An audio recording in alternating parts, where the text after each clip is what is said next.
My dear children, in this second module, we are going to study the important methods of charging or calculating depreciation. As we know, depreciation is the decline or deduction in the value of assets. There are various methods of calculating depreciation. Every method has got its own advantage and disadvantages. Different methods of providing depreciation are suitable for the different assets. These methods are enumerated as first method is fixed method or equal installment method or straight line method. Then second method is diminishing value method, or this diminishing value method is also known as reducing method or written down value method. Then third type of charging depreciation is annuity method. The next is depreciation fund method. Then insurance policy method. Then revaluation method. Depletion method. Then machine hour rate method. Then sum of years digit method and replacement method.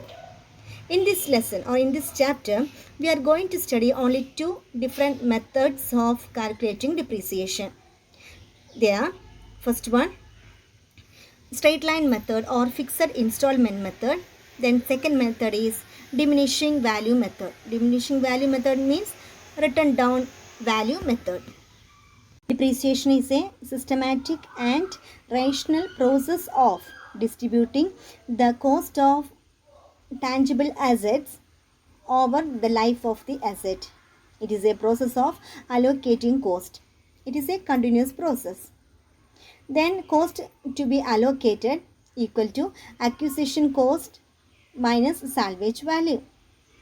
Then in this module, we are going to study the different methods of charging or calculating depreciation. Then first method is straight line method.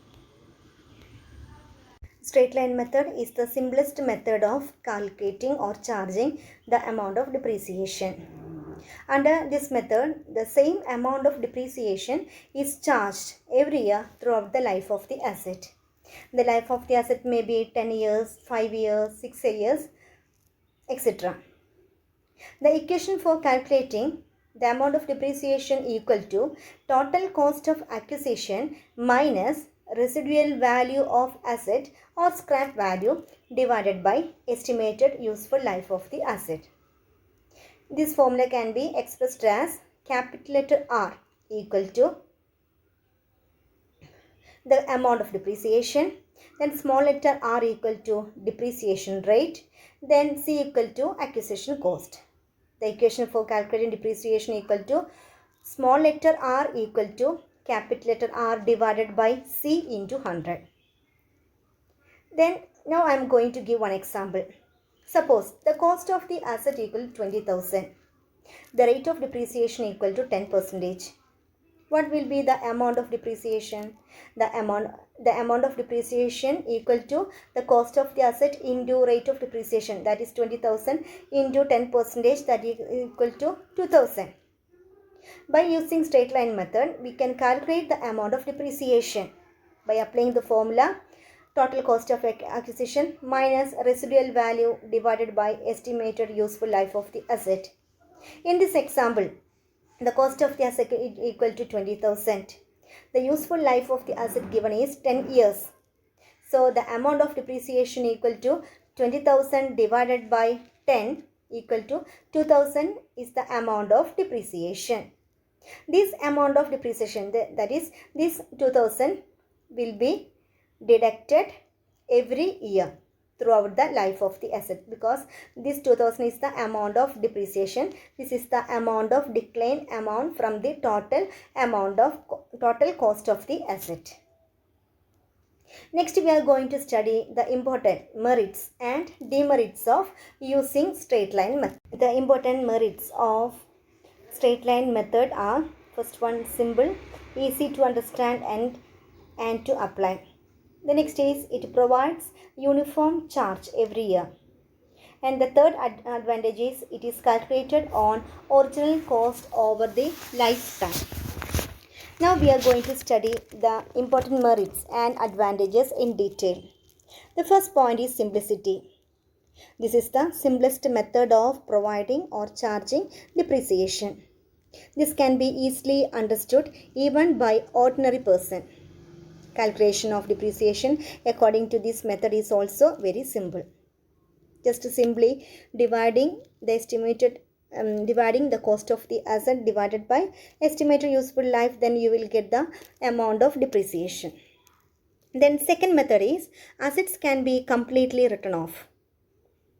According to this method, assets can be written off zero. The depreciation is calculated on the original cost of the asset at the specified rate. So the value of asset is fully split over the useful life of the asset. Then the next advantage is knowledge of total depreciation charged. The amount of total depreciation charged can be easily known by multiplying the yearly amount of depreciation with the number of years the asset has been used.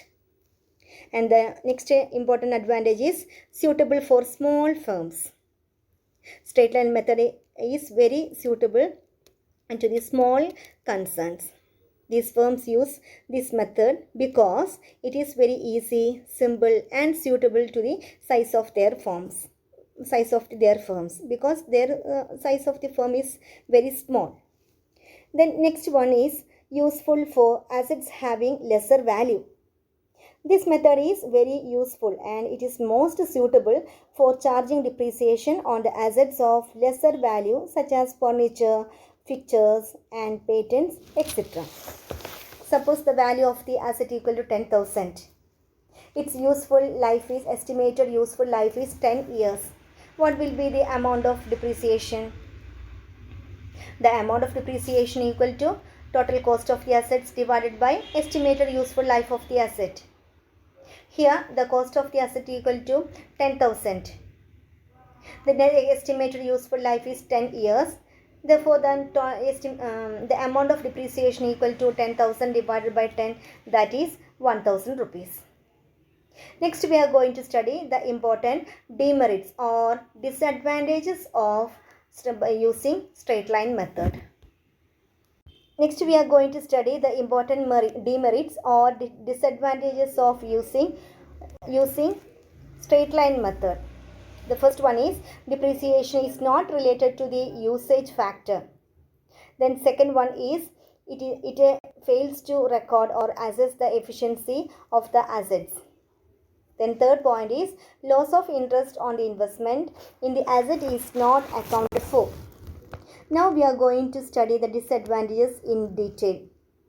The first one is undue pressure on final years.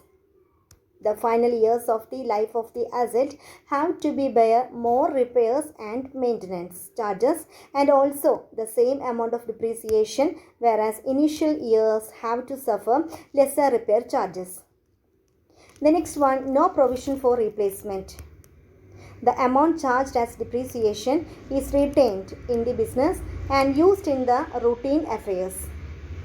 The firm has to bother for making the arrangements of funds for the replacement of the assets, although depreciation has been charged every year. The next point is loss of interest. The amount of depreciation charged every year is not invested outside the firm, so the interest is received. In certain method of depreciation, the amount of depreciation is invested outside the business in securities and interest is received. Then last advantage is illogical method. It seems illogical to charge depreciation on the original cost of the asset every year. These are the important demerits or disadvantages of using straight line method.